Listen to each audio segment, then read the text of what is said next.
Manyun aja, Din. Kayak ditinggal cowok aja, ucap Silvi sambil membetulkan lipstiknya. Padahal sudah dandan dari rumah. Kurang ketebalan mungkin. Emang iya, aku kan udah dicerai. Hanya 1 bulan nikah. Ingin ku penyet tuh kepala Angga, ucapku sambil meremas kertas memikirkan wajah mantan suamiku. Oh tidak, jangan sampai gak jadi. Ekspresi Silvi pura-pura terkejut. Ih, bantuin aku dong. Kemarin aku diserang akuadrat. Hah? Akuadrat apaan? Mata Silvi membulat. Kegiatan memakai lipstik terhenti sesaat. Angga Anggi, jawabku sewot. Oh, sisu sabu. Mulut Silvi membulat. Hah? Itu apaan? Suami 1 bulan gitu, jawab Silvi. Ternyata dipersingkat. Gak lucu ah. Udah ah, aku mau ke toilet dulu. Ntar kalau bos cari, bilangin ya. Bicara dengan Silvi tidak ada habisnya. Ada saja yang bikin candaan. Padahal hatiku remuk karena insiden kemarin. Aku seperti penjahat yang dikepung 2 orang polisi. Menegangkan dan aku hampir lumpuh. Sepertinya aku harus cari cara. Pak Ridwan bisa membuat sakit hatiku terbalaskan. Tapi aku yakin ia tertarik padaku. Aku hanya wanita biasa dan dari keluarga sederhana. Mungkin saja ia tak level. Semangat Dinda, kamu harus percaya diri. Tunjukkan kamu wanita pintar dan menarik, gumamku menyemangati diri. Selesai dari toilet, aku duduk kembali di kursi kerjaku. Di meja, kulihat ada 3 map file tepat di samping komputer. Sil, ini dari siapa? Kutunjuk map file. Oh, itu barusan Pak Ridwan yang taruh. Katanya kamu periksa. Itu rancangan proyek yang terbengkalai, jawab Silvi sambil jari-jarinya sibuk dengan keyboard komputer. Banyak sekali proyek terbengkalai dari PT Abadi. Bukankah ini kerjaan Kak Angga seharusnya? Kenapa aku yang urus? Dasar bos, bisanya main perintah. Tak mengundur waktu, apa yang diperintahkan Pak Ridwan segera ku kerjakan. Akan kubuktikan kalau aku karyawan yang bisa diandalkan. Jam 17.20 waktu Indonesia Barat. Aku pulang dulu ya, Din, ucap Silvi berpamitan. Oke, hati-hati di jalan ya, Sil, jawabku sambil melanjutkan pekerjaan menatap layar komputer. Jam kerja sudah selesai, namun pekerjaanku masih menumpuk. Aku harus siapkan sebelum pulang. Akan kutunjukkan aku karyawan teladan seperti yang pernah kurai dulunya. Oh iya, ntar jadi ikut acara alumni. Silvi membalikkan badan sebelum melewati pintu. Enggak, kamu pergi aja. Ayolah Din, temani aku dong, bujuk Silvi. Aku malas ketemu Anggi. Belum tentu juga ia ikut. Kalaupun ikut, ya cuekin. Silvi benar juga. Aku butuh penyegaran otak. Bertemu teman lama mungkin bisa menghiburku. Kerjaan menumpuk dan bos juga kaku. Ingin menarik perhatiannya, aku buntu ide. Minta solusi ke Silvi, gengsi. Sebaiknya ikut alumni dulu. Oke, aku berikan laporan ini ke Pak Ridwan dulu. Entar jemput aku ya, jawabku setuju. Nah, gitu dong. Oke, jawab Silvi lalu berlalu. Kulanjutkan pekerjaanku. Seharian menatap komputer, rasanya mataku lelah. Tapi aku harus semangat demi karir. Janda tidak boleh kere, harus lebih terlihat sukses. Kok belum pulang, Mbak? Masih nanggung, Mang, jawabku sambil mengeprint laporan. Mang Jojo, OB kantor, masuk lalu menyapu. Seperti biasa, setelah jam kerja habis, ia pasti melaksanakan tugasnya. Dari dulu ia bekerja dan bahkan dari zaman Pak Ilham memimpin perusahaan ini. Pak Ridwan masih di ruangannya. Aku harus berikan laporan ini sebelum ia pulang. Akan kutunjukkan kerjaku selesai lebih awal. Sebenarnya laporan ini bisa kuserahkan besok. Demi karirku, semangat Dinda. Aku mensugesti diri. Pak Ridwan, kamu membuatku meleleh dengan wajah mirip Rio Dewanto. Memandang wajahmu di saat kerja punya semangat tersendiri bagiku. Gantengnya. Ups, kenapa aku tidak tanya Mbak Google trik memikat bos di kantor? Selagi menunggu print laporan selesai, aku share Google mengetik trik memikat bos. Ku buka situsnya, ku baca. Trik pertama memikat bos dengan cara berpakaian seksi dan bersuara. Oh tidak, seorang Dinda tidak boleh murahan meskipun janda. Aku harus lebih berwibawa dan elegan. Lewat. Scroll ke bawah. Trik kedua, cara memikat bos dengan membuatkannya secangkir kopi. Ini sudah tugas Mang Jojo tiap hari.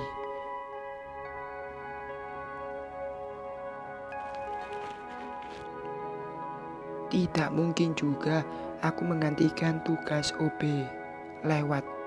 Scroll lagi ke bawah.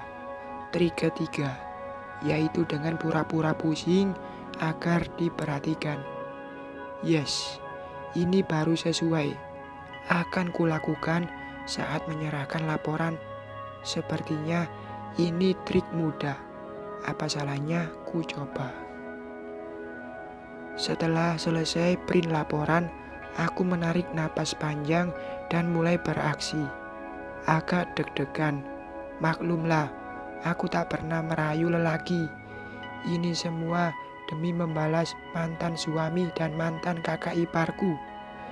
Dinda harus lebih sukses setelah diceraikan. Tok, tok, tok. Aku mengetok pintu sambil membawa map laporan. Ya, masuk, jawab Pak Ridwan, terdengar hingga depan pintu.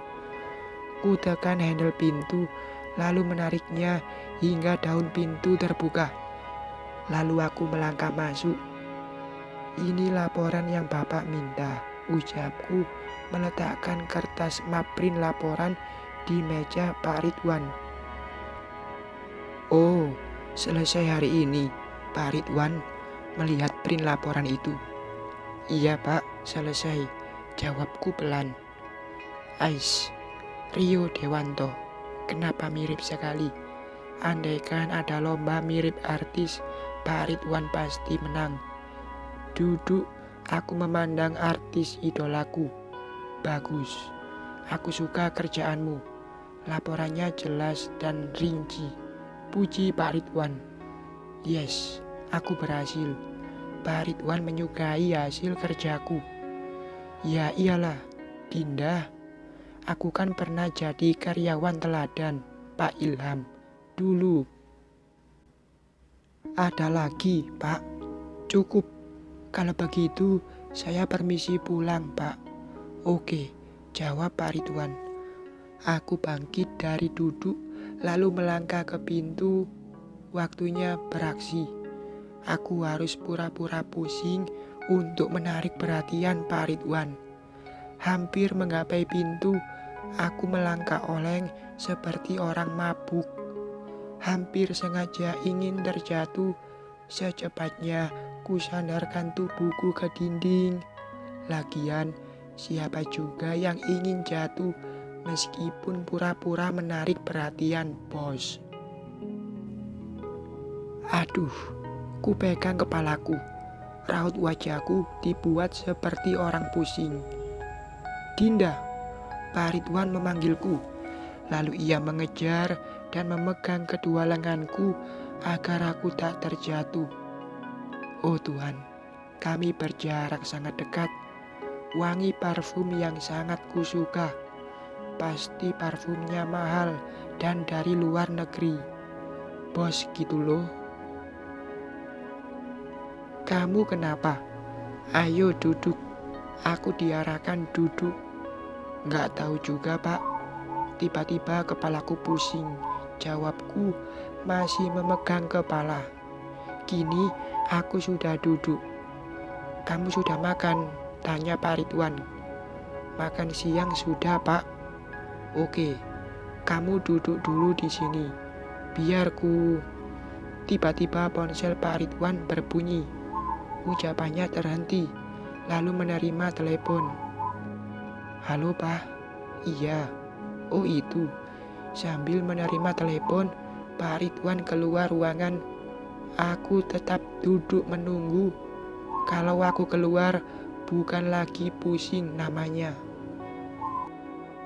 Misi, Mbak, aku mau bersihin ruangan Pak Ridwan. Ucap Mang Jojo masuk. Iya Mang, lanjut, jawabku. Mang Jojo melanjutkan menyapu. Aku duduk sambil melihat jam tanganku. Silvi janji menjemput untuk pergi ke acara alumni kampus. Terpaksa ikut. Aku ingin terlihat bahagia setelah dicerai. Oh iya Mbak, kemarin aku beli baju. Setelah itu pulang naik angkot. Kantong belanja ku taruh di sampingku duduk. Karena angkot tidak penuh, sampai di rumah, isi kantongku berubah menjadi pembalut wanita. Kesal kali aku, Mbak. Ternyata tertukar di angkot. Cerita Mang Jojo sewot. Hahaha. Kok bisa sih Mang? Terus pembalut buat siapa? Buat pengganti lap meja. Lumayan bersih mbak, jawab Mang Jojo. Buat lap meja. Hahaha. Aku tertawa lagi. Mang Jojo lucu. Pusingnya sudah hilang Dinda. Tawaku langsung terhenti. Pak Ridwan sudah berdiri di pintu lalu melangkah masuk. Sial. Aku pasti ketahuan pura-pura pusing. Ini semua gara-gara Mang Jojo. Coba kalau ia tak bercerita lucu, pasti aku tidak tertawa. Sejenak aku lupa dengan aktingku. Oh, sudah Pak. Tadi Mang Jojo sudah kasih obat alami, jawabku asal. Waduh, kenapa aku terlihat bodoh? Ini bukan seorang Dinda. Oh, yakin sudah sembuh? Pak Ridwan menatapku. Iya Pak, jawabku lalu bangkit. Aku permisi pulang dulu Pak, sambungku. Lalu melangkah keluar. Ku buang nafas besar. Ini pertama kalinya aku terlihat bodoh. Mendadak seorang Dinda bertingkah aneh. Setelah sakit hati diceraikan, sebaiknya aku pulang dan ikut Silvi ke acara alumni kampus. Masalah memikat bos bukan kemahiranku. Mau usaha bagaimanapun, tetap saja aku hanya seorang bawahan yang bermimpi tinggi. Berdiri di pinggir jalan, aku menunggu angkot ingin pulang. Sebentar lagi gelap, angkot yang lewat semuanya penuh. Tak lama kemudian, mobil Pak Ridwan keluar. Aku menundukkan wajah karena malu. Tertawa, padahal lagi pusing. Sangat memalukan. Akan tetapi, mobil Pak Ridwan berhenti di depanku. Lalu kaca mobil dibuka. "Naiklah Dinda, biar kuantar," ucap Pak Ridwan. Aku terdiam, berdiri. Ada rasa ragu karena malu, tapi ada rasa senang karena aku tidak berdiri lama menunggu angkot. Daripada betisku pegal, lebih baik ikut Rio Dewanto pulang. Lumayan, bisa lihat artis idolaku. "Rumahmu di mana?"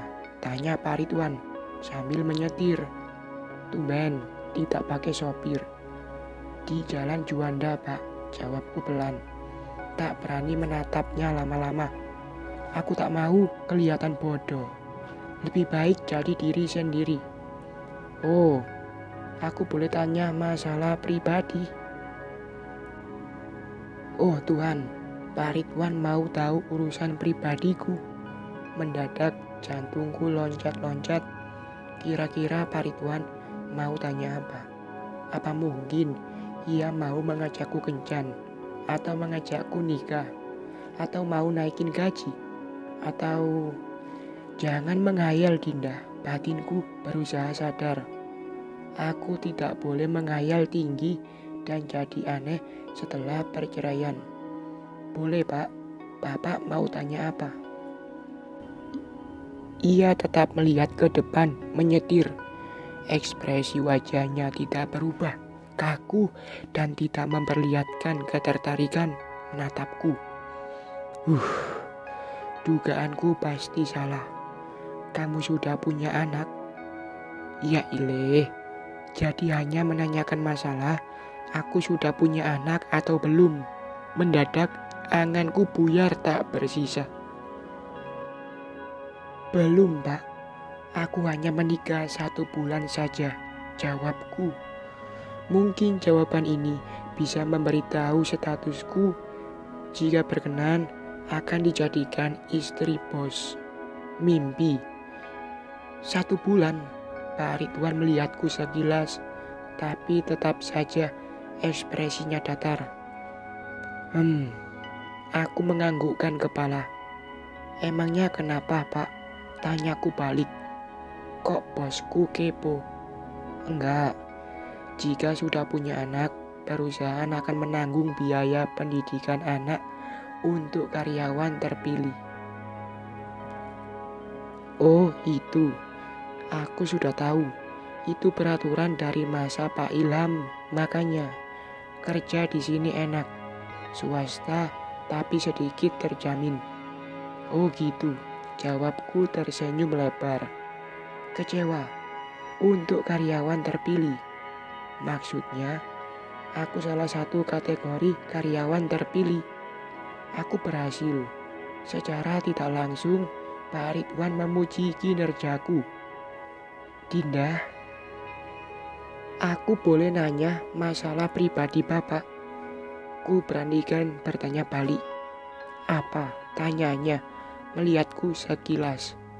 "Bapak sudah punya anak." Oh Tuhan, kenapa aku juga bertanya yang sama? Kalau dijawab, alasanku bertanya apa? Aduh, Dinda, apakah aku seperti lelaki yang sudah memiliki anak? Loh, kok balik bertanya? Ini bukan main tebak-tebakan, bosku. Sepertinya tidak. Jawabku sedikit berpikir. Memuji, iya. "Apakah aku juga seperti wanita yang sudah punya anak, Pak?" tanyaku lagi. Waduh, kok aku ikut alur Pak Ridwan? Sepertinya kamu gak mau kalah. Jawaban mengambang. Aku berharap ia memujiku karena masih terlihat gadis, bukan janda, seperti nyanyi Mang Jojo lagi menyapu. "Kau masih gadis atau sudah janda?" Akhirnya kami sampai di depan rumahku. "Mampir dulu Pak," tanyaku sebelum turun dari mobil. Nggak usah, lain kali aja." "Oh iya Din, Besok kamu beli vitamin dan klaim ke Sylvie. Aku nggak mau karyawanku pusing karena kelelahan kerja. Oh Tuhan, bos ganteng perhatian juga. Ternyata trik Mbak Google bukan untuk memikat cinta bos, tapi sekedar cari muka bos. Iya Pak, terima kasih, jawabku, lalu membuka pintu mobil dan keluar. Setelah mobil Pak Ridwan berlalu, aku masuk ke rumah. Di kursi tamu, Kak Murni duduk melihatku masuk. Itu pacar baru. Ternyata Kak Murni melihatku di antar Pak Ridwan. Pengennya, jawabku sambil membuka sepatu. Kok pengennya? Mata Kak Murni membulat. Ya gitu Kak, pusing juga menjawab. Ingat loh, kamu masih dalam masa iddah, jangan buat dosa. Kalau mau, bilang ke pacarmu, tunggu selesai masa iddah dan surat resmi cerai. Iya Kak, aku tahu. Lagian siapa juga yang ngelakuin dosa. Jangan seuzon. Kakak cuma ingatin, biar janda bukan berarti murahan. Selagi bisa cari uang dengan jalan halal, jangan tergiur yang haram. Iya Kak, aku ngerti. Pantas Kak Murni tidak pernah pacaran meskipun janda. Padahal ia masih bisa mencari pengganti almarhum suaminya. Tapi ia lebih memilih buka usaha laundry dan membesarkan Mia seorang diri. Aku masuk kamar. Setelah mandi, ku pakai dress selutut berwarna coklat.